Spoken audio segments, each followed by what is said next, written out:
Attendu par certains, redouté par d'autres, voici le questionnaire rituel de Obli. C'est quoi, mon Dieu? Où étiez-vous lors du passage de l'an 2000? J'étais à la montagne dans un centre de vacances pour agents EDF. Oh non, j'ai dû faire une fête, hein. Chez moi. J'avais 8 ans et j'étais dans mon lit. J'étais dans la Creuse, chez Micheline Prel. On faisait la fête. Je me disais, quand est-ce que votre humour sardonique va apparaître? Il a fallu attendre le questionnaire de fin. Non, chez moi. Je rêvais que E.T. arrive sur Terre. Et on rentrait et il y avait la tempête. Et les arbres nous passaient devant, enfin c'était quelque chose. Et Micheline Prel conduisait comme si de rien n'était. Donc ça veut dire que j'ai vécu en 1900 et que je vais vivre en 2000. Moi j'étais à Nice à l'abri de la tempête, parce qu'il y a eu une grosse tempête, il me semble. Les arbres étaient couchés, on n'a plus de chauffage, on est resté 3 jours de plus, on était coincés comme dans Shining, un film de Kubrick. Je me souviens avoir compté en me disant, bon, en l'an 2000, je sais plus l'âge que j'avais. Quel est le livre que vous avez le plus offert? Je vais vous le montrer, tiens. C'est un tout petit livre. Je ne suis pas sûr si vous le connaissiez. Je crois que c'est Le Prophète de Khalil Gibran. En fait, je me suis rendu compte que j'avais jamais offert 2 fois le même livre à une personne. Sauf ceux que j'ai écrits, parce que j'en avais plusieurs à offrir. Mais... Le Prophète de Khalil Gibran. Samson Raphaelson. Le titre du livre, c'est La dernière retouche d'Ernst Lubitsch. Je pense que c'est Moby Dick de Melville. La triste fin du petit enfant huître de Tim Burton. Quartier lointain de Jiro Taniguchi. Demain les chiens de Simak.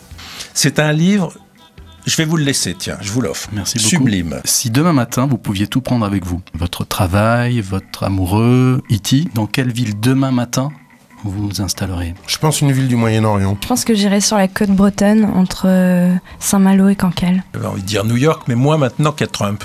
J'aime moins, quoi. Surtout après l'élection de Trump, je dirais, je sais pas, Lisbonne.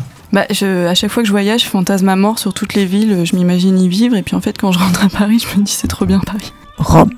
Hein? Peut-être Lima ou Vancouver, ou un endroit que je connais pas. Si vous pouviez ressusciter une personnalité historique pour un tête-à-tête, une seule personnalité, une seule soirée, ce serait qui? Truffaut. Je pense que la nana est pas très drôle, mais Émilie Brontë est quelqu'un qui me fascine. Pour qu'il me dise s'il est toujours dans cette neutralité bienveillante à mon égard, j'aimerais bien. Le décalage entre sa vie et ce qu'elle écrit est tellement énorme que ça m'intrigue beaucoup, toute cette violence et cette passion par rapport à cette vie solitaire. J'ai pas le choix entre Oulin. Allez. Nasser ou Allende? Je pense le général de Gaulle. Une grande horizontale de la belle époque, Liane de Pougy. Moi c'est Lala, c'est une poétesse mystique qui se promenait souvent nue. Parce que là, je tomberais amoureuse tout de suite. Picasso. Pessoa, peut-être. Imaginons que vous soyez en conflit avec quelqu'un et que ça a trop duré. Et que vous vous dites ça suffit maintenant. Il faut enterrer l'âge de guerre. Vous faites un signe de bonne volonté. Quel DVD vous offrez? La Dolce Vita. Je suis quelqu'un de très rancunière. Peut-être un Lubitsch, ou un Billy Wilder, voilà, une comédie. Con comme la lune.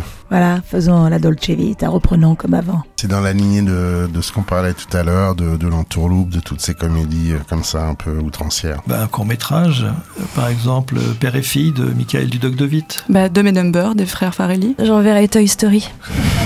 Voilà, c'est quelque chose qui détend. Tout ce que le ciel permet de Douglas Sirk. Inattendu. Ou Love de Tony Richardson. Est-ce que vous vous êtes déjà retrouvé dans un musée, face à une toile ou face à une photographie, de rester en arrêt une demi-seconde et vous dire mais c'est moi en fait? Ça m'est arrivé une fois vraiment, c'est-à-dire que j'ai été à une exposition de photos de Costa Gavras et il y avait une photo de moi et j'étais étonné de découvrir qu'il y avait une photo de moi dans l'exposition. J'avais vu la photo de la vraie Alice, de Alice au Pays des Merveilles, prise par Lewis Carroll. Et cette photo m'avait beaucoup touchée. J'ai senti une certaine proximité sur les portraits du Fayoum au Louvre. Vous savez, ce sont des portraits sur des bois peints, c'est des portraits funéraires. Et je trouve que je pense pas que c'est moi, mais il y a quelque chose de... Ouais. Qu'est-ce qu'elle fait là? Ça, jamais. Mais par contre, je n'entre pas dans un musée sans me dire, chez un galeriste, quelle est la pièce, l'œuvre que j'en prendrai avec moi. Marguerite Duras a dit un jour qu'elle ne pouvait se mettre à écrire que si son lit était impeccablement fait. Quand il faut prendre une décision artistique, elle allait le refaire, que ça urge, que ça barde. Est-ce que vous avez un toc, un rituel ou un gris-gris? Duras, par exemple? Non. Vous restez chez vous? On peut tout dire. Si vraiment je dois prendre une décision, j'essaye d'imaginer que je passe l'aspirateur dans ma tête.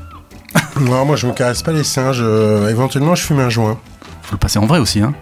Oui, aussi, ça marche. Des petites choses, un trèfle à 4 feuilles ou des bijoux. J'ai même un doudou. Bon, ça va. Voilà.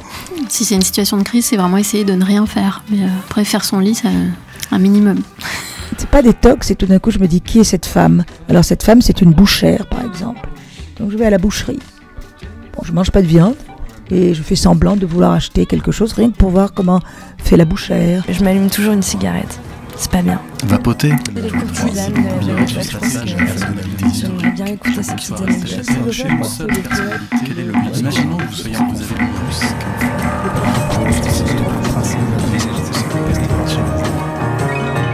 Bonsoir et bienvenue dans l'émission de cinéma Oblique.